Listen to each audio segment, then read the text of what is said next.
ചില ദിവസങ്ങളിൽ ബസ്സിലിരിക്കുമ്പോഴേ ഞാൻ തീരുമാനിക്കും, ഓക്കെ ഇന്ന് ജിമ്മിന് പോകണ്ട, റെസ്റ്റ് എടുക്കാം, നാളെ പോകാമെന്ന്. പക്ഷേ വീട്ടിലെത്തി പെട്ടെന്ന് തന്നെ റെഡിയായിട്ട് ഞാൻ ഇറങ്ങും കേട്ടോ.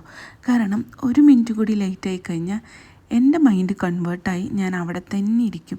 എന്നും ജിമ്മിൽ പോകണം, വർക്കൗട്ട് ചെയ്യണം എന്നിട്ട് ഞാൻ ആഗ്രഹിക്കുന്നത്. പോണ ബുദ്ധിമുട്ടുള്ളൂ, അത് കഴിഞ്ഞാൽ ഞാൻ ഭയങ്കര ഹാപ്പിയാണ്. ഇന്നത്തെ ക്ലൈമറ്റ് എന്താണെന്ന് ചോദിച്ചാൽ എനിക്ക് തന്നെ കിട്ടുന്നില്ല കേട്ടോ. ഒരു പുക ഫീല്, ഒരു ശ്വാസം മുട്ടുന്ന ഒരു ഫീൽ കേട്ടോ.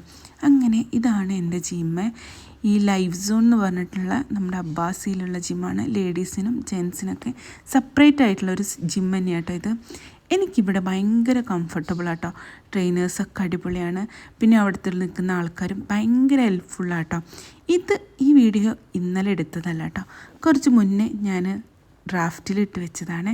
എനിക്കാണെങ്കിൽ ഇന്നലെ വീഡിയോ എടുക്കാനുള്ള ഒരു മൂഡ് ഉണ്ടായിരുന്നില്ല. ആ സ്റ്റാർട്ടിങ്ങുള്ള മൂഡ് ഉണ്ടായിരുന്നുള്ളൂ. ഞാൻ ആദ്യം തന്നെ നല്ല വാമപ്പൊക്കെ ചെയ്തിട്ടാണ് കേട്ടോ എൻ്റെ ഓരോ പാർട്ടിന് വേണ്ടിയിട്ടുള്ള എക്സസൈസ് ചെയ്യുന്നത്. എനിക്ക് ഭയങ്കര ഹെൽപ്ഫുള്ളായിട്ട് ജിം എൻ്റെ ലൈഫിൽ ഒരുപാട് മാറ്റങ്ങൾ വരുത്തിയിട്ടുണ്ട് കേട്ടോ. എൻ്റെ ബോഡി ഭയങ്കര ഫ്ലെക്സിബിളായിട്ട് മാറ്റിയിട്ടുണ്ട്. ഞാനതിൽ ഭയങ്കര ഹാപ്പിയാണ്. ഇനി ഞാൻ തുടർന്ന് തന്നെ ജിമ്മിൽ പോയോണ്ടേ ഇരിക്കും കേട്ടോ. ഇപ്പോൾ ഒരു ചെറിയ അഡിക്ഷനായിട്ടൊക്കെ വരുന്നുണ്ട് കേട്ടോ. അങ്ങനെ ജിമ്മ് കഴിഞ്ഞ് തിരിച്ച് റൂമിലേക്ക് പോകുമ്പോൾ കിട്ടുന്നൊരു സന്തോഷം അത് വേറെ തന്നെ.